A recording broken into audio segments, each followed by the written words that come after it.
Halo teman-teman semuanya. Ayo kita lanjutkan, kita ngobrolin bullshit jobs. Tapi sebelum kita mulai, saya juga mengingatkan buat teman-teman yang sudah sampai ke akun ini, terus ngikutin beberapa kali aku ngebahas buku. Aku tuh juga nulis buku teman-teman, judulnya Masa Depan Yang Tidak Boleh Dibicarakan. Ini novel kiri berbalut cover anime. Nah, jadi buat teman-teman yang tertarik sama hal-hal yang aku bahas di kontenku, itu semuanya aku rangkum lewat narasi di novel ini. Jadi silakan dibeli, dibaca, lalu didiskusikan dengan teman-temannya. Jadi kita sampai ke jenis-jenis bullshit jobs, teman-teman. Sebenarnya ada banyak jenis-jenisnya, tapi yang aku suka itu ada beberapa. Salah satunya adalah pencontreng. Pencontreng itu adalah bullshit jobs yang sering ada di kantor-kantor. Tugasnya ngapain? Mereka adalah pegawai yang ada dan utamanya ada untuk memungkinkan sebuah organisasi menegaskan ke masyarakat bahwa mereka sudah melakukan sesuatu, padahal sebenarnya tidak. Oh gini deh, aku tuh pernah servis motor. Nah, nanti kalian tebak ya ini perusahaan apa ya. Aku pernah servis motor, lalu salah satu karyawan dari perusahaan ini datang ke aku, nanyain tentang kepuasan pelanggan. Nah, tapi dia tuh nanyainnya kayak seakan-akan, yaudahlah mas, isi aja lah semaunya gitu. Kalau masnya nggak tahu mau jawab, saya yang isiin ya. Jadi, ini tuh kan sebenarnya riset kepuasan pelanggan. Tapi dia tidak melakukannya dengan benar-benar serius gitu. Dan aku yakin data yang dia kumpulkan tidak akan begitu berguna buat company-nya. Dia tahu dia bisa melakukan ini asal-asalan karena dia tahu. Ya pokoknya aku tuh report ini aja ke atasanku. Pokoknya aku udah kerja. Data yang dia kumpulkan nggak begitu berguna buat atasan dan buat kemajuan company-nya. Nggak akan ada hal yang signifikan yang mereka ubah kalaupun hasil risetnya jelek. Apalagi di Indonesia orang kalau ditanyain kepuasan pelanggan ya kayak ya puas gitu, nggak ngasih konstruktif comments gitu. Setidaknya ketika kita ngomongin buku ini, coba dipikirin deh. Pekerjaan kalian omong kosong nggak? Lalu bagaimana caranya escape dari keomong kosongan itu? Nah ini juga menarik nih, apa ya nama jenisnya ya? Nah nama bullshit jobnya adalah tukang perintah. Tukang perintah itu apa? Tukang perintah itu gini, pekerjaan ini tuh semacam diada-adakan oleh company, di mana company-mu udah gede, bosmu itu ngebawahin harus 50 orang gitu. Akhirnya dia menunjuk 5 orang untuk memimpin 10 orang yang lain, masing-masing 10. Nah, 5 orang yang di tengah tadi itu adalah manajer tengah yang omong kosong. Karena sebenarnya yang mereka lakukan tuh cuma delegasi aja. Mereka nggak benar-benar melakukan sesuatu oleh dirinya sendiri gitu loh. Pekerjaan mereka tuh sangat ringan, tapi mereka ada di atas kalian. Harusnya ya perintah itu bisa datang aja langsung dari bos kalian yang paling atas ke kalian. Tapi harus lewat manajer tengah ini supaya laporannya bagus, supaya terstruktur. Nah itu. Ini kan sebenarnya kayak omong kosong gitu loh. Itu argumennya Graeber itu seperti itu. Di sini dicatat juga oleh David Graeber bahwa omong kosong ini tuh tidak tiba-tiba ada. Bullshit job ini tidak tiba-tiba ada. Bahkan semua sistem masyarakat itu sudah mengakomodir keberadaan bullshit jobs ini. Dengan apa? Dengan membuat program-program kampus. Itu memang disesuaikan dengan kebutuhan bullshit jobs ini. Anak-anak di kampus, mahasiswa-mahasiswa dibiasakan untuk mengerjakan laporan. Ya kan? Ini adalah bentuk dari mempersiapkan dan melatih mahasiswa untuk bullshit jobs di masa depan mereka. Jadi kuliah tidak lagi untuk mencari ilmu, tapi mempersiapkan diri kalian untuk masuk ke dunia kerja. Dunia kerja yang seperti apa? Yang omong kosong. Tadi kita udah lihat bahwa ada banyak pekerjaan yang sebenarnya itu ya nggak 8 jam sehari, nggak 40 jam per minggu gitu. Pekerjaan-pekerjaan yang cuman conteng-conteng, terus cuman nyuruh-nyuruh orang. Akhirnya orang-orang yang menjadi pekerja itu pun juga merasa kayaknya kerjaanku omong kosong deh. Pekerjaanku ini hanyalah membuang waktu gitu. Membuang waktu untuk dijadikan uang. Bahkan bukan melewati waktu, tapi menghabiskan waktu. Pura-pura sibuk. Makanya kemarin di episode yang lalu kita lihat, bahkan ada orang yang saking omong kosongnya, dia seharian main 24/8 itu. Jika Anda bekerja, jangan terlalu efisien. Anda tidak akan mendapatkan penghargaan, bahkan Tidak dengan anggukan singkat apresiasi yang sebenarnya semuanya harapkan. Sebaliknya, Anda akan dihukum dengan kesibukan yang tidak bermakna. Ini, kalau kalian ya punya atasan, terus kerjaan kalian cepat, atasan kalian lihat, loh kok anak ini udah nggak kerja, maka atasan kalian akan, oh anak ini dikasih kesibukan apa lagi ya? Gitu. Maka pekerjaan-pekerjaan sekarang itu sangat tidak mengapresiasi efisiensi. Nah itu, semakin efisien kamu kerjanya, makin cepat kamu kerjain sesuatu, akan makin ditambah. Gaji sih enggak, kesibukan bertambah. Jadi pekerjaan tuh emang sekarang nih di somehow oleh kapitalisme ini, kamu akhirnya disuruh untuk ya udahlah kerjaan job desk-mu apa, kerjain itu, kalau bisa selambat mungkin, sepas mungkin sama deadline-nya. Jangan kerja sebelum deadline, karena kalau ada gap itu, atasanmu akan aware kayak, terus saya anaknya dikasih tugas apa lagi ya? Gitu. Dan itu sebenarnya orang-orang juga udah tahu sih, cuman kan kok kita pekerjaannya jadi tidak bermakna gitu. Aneh nggak sih?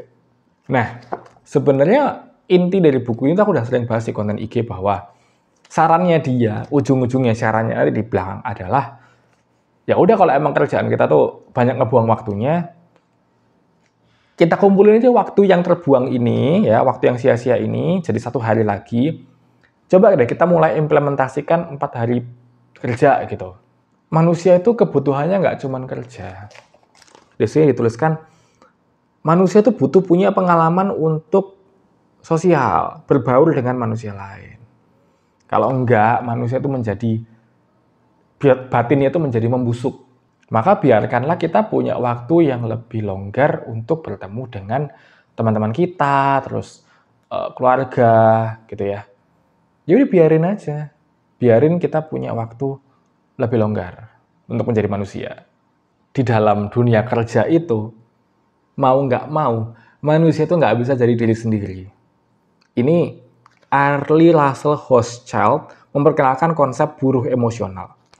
Hochschild menemukan bahwa pramugari kerap harus mengeluarkan begitu banyak usaha untuk menciptakan dan menjaga kepribadian yang ceria, empati, dan baik hati sebagai bagian dari syarat kerja mereka, hingga akhirnya mereka seringkali merasa hampa, tertekan, atau bingung. Tidak yakin siapa atau apa sebenarnya mereka. Itu kan kasusnya pramugari ya. Aku sebagai tenaga pendidik dan juga kawan-kawanku, istriku juga guru. Aku tahu beberapa guru tuh sebelum masuk kelas mereka harus prepare dulu kayak, yuk bisa yuk gitu. Karena di depan anak-anak mereka harus berpura-pura happy gitu. Ya ada beberapa orang yang emang happy ketemu anak-anak, tapi kan se-happy-happynya kamu ketemu anak-anak, nggak setiap hari kamu akan happy. Dan ada hari-hari di mana kamu emang harus being professional gitu. Ya udah, aku harus tampak happy walaupun aku sedih. Istriku habis ngalamin hal yang sama, bapaknya barusan meninggal dan seminggu setelah bapaknya meninggal harus kerja lagi. Tapi kan dia ya nggak bisa dong sedih terus di kelas, dia harus membawa perasaan yang menyenangkan di hadapan anak-anaknya. Akhirnya dia tidak punya waktu untuk menjadi manusia. Dia hanya punya waktu menangis tuh weekend. Ini yang menjadi masalah dari kapitalisme sekarang nih. Kalau kita masih mau mempertahankan jam kerja yang lama dan membuat orang tuh semakin lama untuk memakai topeng gitu, dan memakai topeng itu melelahkan. Pemakaian topeng tadi yang kita anggap sebagai melelahkan tadi itu dianggap sebagai respons sadomasokismenya masyarakat. Ya kita bersusah payah, kita berpura-pura ini kan emang demi uangnya kan. Jadi orang-orang mulai menjustifikasi kelelahan dalam bekerja itu. Makanya muncul hustle culture, muncul kayak, oh kita memang harus capek demi kesuksesan.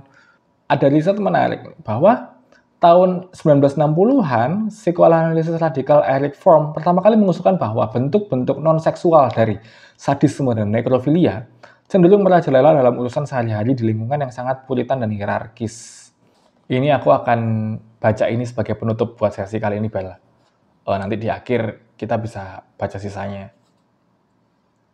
Tapi ini cerita tentang orang yang udah nganggur terus kerja lagi. Yang membuat saya kecewa adalah kenyataan bahwa di luar pekerjaan, Saya tidak bisa menulis, saya tidak bisa lagi mengikuti hasrat kreatif saya untuk menggambar atau menggali gagasan di atas kanvas. Dulu saat masih menganggur, saya bisa fokus pada hal itu. Namun itu tidak menghasilkan uang. Nah, sekarang saya punya uang, tapi tidak punya waktu, tenaga, atau pikiran untuk berkreasi. Di novel ini aku punya gagasan yang sangat ekstrim mengenai kita tuh bisa nggak sih hidup tanpa uang gitu. Nah, makanya aku agak nyesel aku nulis novel ini sebelum aku bertemu buku ini. Dan aku akan merekomendasikan buku ini ke mana-mana karena aku suka banget sama buku ini. But kita lihat bahwa ada orang yang menganggur bahagia karena dia bisa mengejar apapun yang dilakukan, apapun yang menjadi hasrat jiwanya, tapi dia nggak punya uang. Menganggur itu capeknya adalah karena kita nggak punya uang. Jadi ujung-ujungnya bekerja itu untuk uang. Aku sih nggak ngerasa hal itu 100% keliru ya, karena emang kita masih dalam masyarakat yang sistemnya seperti itu. Tapi ketika kamu begitu mengejar uang, sampai kehilangan makna hidupmu, sampai kehilangan jati dirimu, apakah bisa dibilang hidupmu itu benar-benar bahagia? Apakah kamu benar-benar bisa dibilang utuh sebagai manusia? Kalau memang fokus hidupmu itu hanya untuk ngejar uang itu. Tapi di satu lain ya memang sistemnya memaksa kita untuk seperti itu. Maka argumen buku ini tuh bukan kayak buku-buku stoik yang kayak, oh ya udah kita jangan ngejar uang. Enggak. Buku ini adalah buku yang ngejelasin salahnya sistem kita di mana. Nah, di sepertiga bagian terakhir, itu buku ini akan ngejelasin solusi dari dia apa. Yang mana aku suka banget, tadi juga aku udah mention bahwa bisa nggak sih kita mengurangi jam kerja kita aja. Itu sesuatu yang aku suka gembor-gemborkan akhir-akhir ini, dan aku lagi merasa banyak orang perlu mikirin hal yang sama. Aku ngerasa itu bukan impossible karena aku inget dulu bapakku kerja dari Senin sampai Sabtu, dan sekarang aku kerja cuma dari Senin sampai Jumat. So, there was a shift in our society melihat jam kerja dan jam sekolah. Dulu aku juga ke sekolah dari Senin sampai Sabtu, sekarang cuma Senin sampai Jumat, istriku bekerja. So maybe in the future, in the near future even, karena kita udah punya AI, kita udah punya banyak hal, kita bisa nih kerja cuma Senin sampai Kamis. Or, kita bisa nih, kerja itu dibagi 2 shift. Ada karyawan yang Senin sampai Kamis, ada karyawan yang kayak Rabu sampai Jumat, atau Kamis sampai Sabtu gitu. Kamis Jumat Sabtu. Rabu sampai Sabtu gitu. So, banyak hal yang bisa kita pikirin untuk menjembatani kapitalisme ini yang agar tidak mengikat kita sebegitunya. Tapi menurut kalian gimana? Aku pengen tahu opini kalian. Please komen, karena kalau kalian nggak komen, aku nggak tahu ini kalian nonton video ini sampai akhir atau enggak. Dan aku beneran pengen ngobrol dan diskusi sama kalian. Kalau komen-komen di shorts tuh mungkin aku nggak balasin semua, tapi kalau komen-komen yang ada di video panjang, hopefully aku bisa punya waktu buat ngebalesin kalian, karena aku happy banget ada orang yang mau dengerin isi kepalaku dan semua hal-hal yang sudah aku tandain dari buku-buku yang aku baca ini. So, kita ketemu lagi di episode berikutnya dengan pembahasan buku ini di sepertiga yang akhir. Thank you.